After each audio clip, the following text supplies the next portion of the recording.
following sermon was delivered at the 10:30 worship service at the United Methodist Church of Kent. Please enjoy.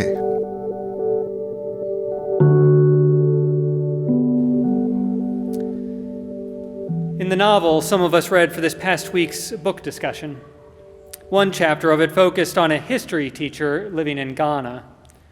At one point in that chapter, he's teaching his students about the power dynamics that are involved always in storytelling. This is the problem of history, he says to his students. We cannot know that which we were not there to see and hear and experience for ourselves. We must rely upon the words of others. But now, he goes on, we come upon the problem of conflicting stories.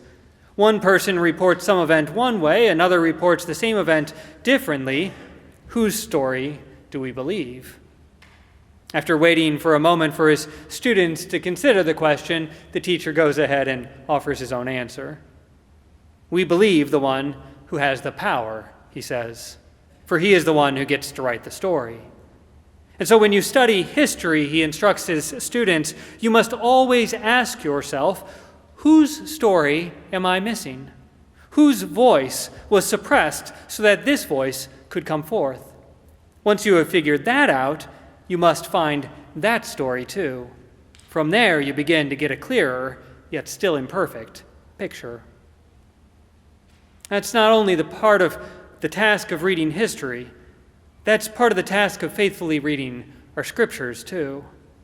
Listening for the untold stories, the unheard voices. Listening as we read through Scripture for the stories behind and beneath the stories, so we can hear God's story more completely. Today's story from 1 Samuel offers us a great opportunity to practice in this, to lean in a little bit, to listen for other voices that might not immediately be heard. The story opens with a certain man whose name was Elkanah. Shortly thereafter, it becomes a story about two women, or perhaps more accurately, we might say, a story about one woman and another woman presented as the first woman's rival. As the story is told to us, and as we probably hear it most often, the central character of it seems to be Hannah.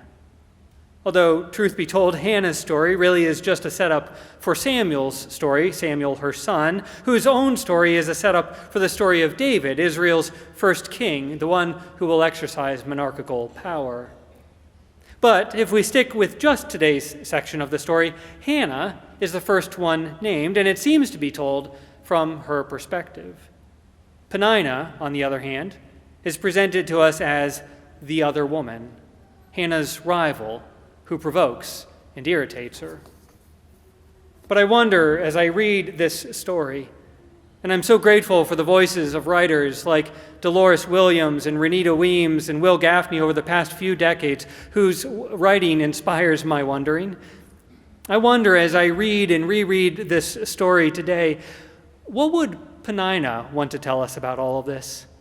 What if we could hear her voice a little more clearly?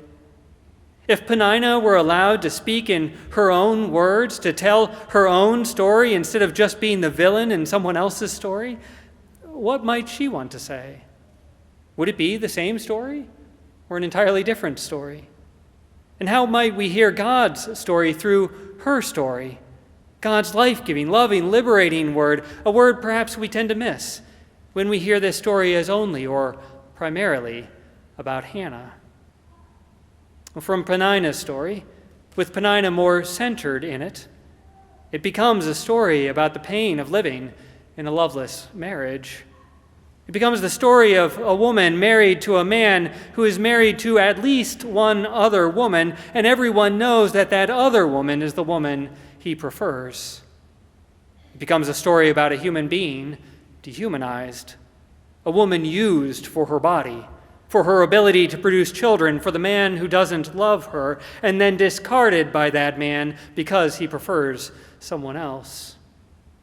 It becomes a story about being trapped within a system, a patriarchal and polygamous system, which some folks have the power to overturn but don't because they're too busy benefiting from it. Now, zooming out for just a moment, the books of Samuel as a whole tell the story of a society in which power is being consolidated. In the earlier book of Judges, you might recall, leadership was charismatic. The Israelites themselves were a loosely organized group of tribes led by local chieftains who held power for a season, chosen by God and the people to do so. And multiple times in the book of Judges, those leaders were women. But in the books of Samuel, a shift takes place to a much narrower power structure. The people decide they want a monarchy like all the other nations have. And in that monarchy, power is inherited rather than shared. And women are altogether pushed aside, excluded from leadership roles. Today's story foreshadows some of the danger of all of that, of so much power being held by a single person. Whether it's a king or an autocrat or a dictator, one leader with unchecked power. The danger we witness today through this story of a little household is the tendency of those in power to hold on to that power by dividing, by setting at odds and keeping in constant competition with each other those who have less power. It's the old divide and conquer strategy, keeping those who would and should be allies as rivals instead. Really, whether we center Hannah or Peninnah in today's story, clearly it is the character who is named first, the man, the husband, Elkanah, who is the one who holds most of the power and who holds on to that power by setting up the two women as rivals. Now, the story tells us Elkanah loved Hannah, but apparently that wasn't enough for him. Being without children, and especially without a son, was shameful in his culture, and he wasn't willing to accept it. And because he lived in a society that afforded him options while limiting the options of others, namely women, he took advantage of those options afforded to him by taking another wife. And with that other wife, with Peninnah, though apparently he had no love for her, he did have children with her. And from that moment on, he had the responsibility to live as justly as possible within this unjust system, to do right by both women, both whom he had brought into his household. And yet, either he couldn't or he just wouldn't. For instead, he demonstrated publicly his preference for Hannah before God and everyone, giving her twice the resources that he gave to Peninnah and to all her sons and daughters.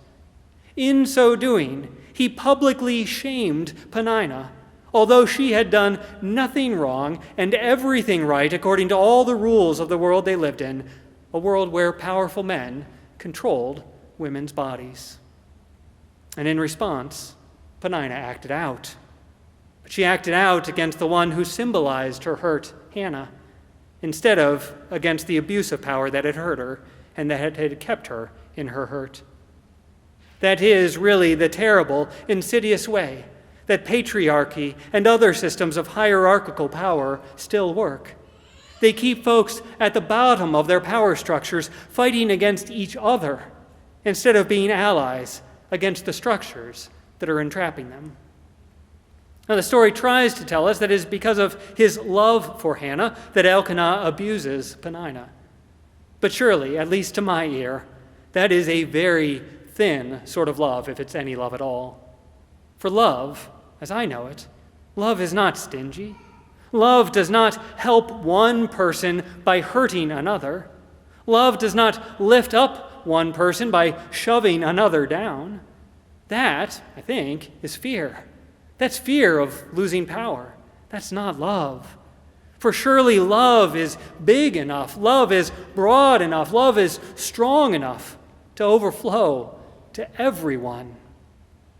In today's final verse, in fact, we see just how thin is Elkanah's so-called love.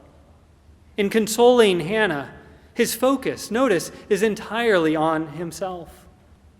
"Why do you weep?" he asks her, knowing full well already they're living in a world where a woman's value depends on her ability to bear children. "Why do you not eat?" he asks her. "Why is your heart sad?" And then here's the real kicker of a question. Am I not more to you than 10 sons? Even in this moment that might appear as an attempt at compassion, still Elkanah's primary interest remains his own fragile ego. And so when we lean in a little, and when we listen for Peninnah's voice in today's story, I think we tend to hear it a little differently.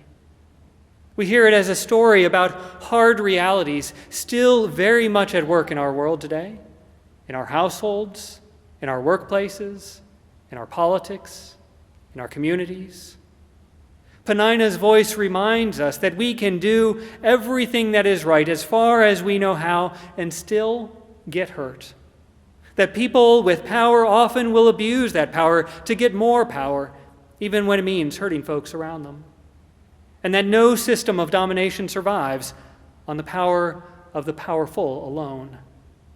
Hierarchies survive when everyone buys into them, competing with whomever is nearest to us in the pecking order, so that at least we can feel more powerful than someone else. Although the storyteller doesn't credit Peninnah with even a single word in today's story, she speaks volumes when we lean in and listen for her voice. She speaks of the love of power as it still exists today. She speaks of those who use whatever power they have to grind others down instead of lifting others up. And she speaks of thin illusions of love in a world that is starving for true love, for a love that never fails, for a love that's directed outward, for a love that's wide enough and deep enough and strong enough to be shared among us all. That love, that truer love, God's love, love that casts out all our fears and reminds us we are in this together, that love still surrounds us, still is with us, even when it's hard to perceive, even when it's hard to feel, even when we ourselves are more focused on networking and systems of power than in loving our neighbors as God does. Still and always, God's love remains. God's love remains for Peninnah in today's story, and God's love remains for all the Peninnahs in today's world. God's love remains with us, never leaving or forsaking us. For God is now and always Emmanuel, God with us, even through all the scary things Jesus talks about today, through earthquakes and famines and sufferings of every kind, through deceptions and lies and manipulations of power and the crumbling of institutions we have always hoped to trust in, still God's love is with us even when we have been set at odds with each other. And with that love, and by that love, and through and in that love of God incarnate in Jesus and now in the church, that love that is indeed wide enough and deep enough and strong enough to lift folks up without ever having to push anyone down. With that love still comes the ability and the responsibility to expand our imaginations and our own use of power beyond systems that divide us, living the truth that we are not competitors, we are kin. For that, thanks be to God. Amen. Thank you for listening to this edition of the United Methodist Church of Kent Sermon Podcast. For more information about the church, visit www.kentmethodist.org.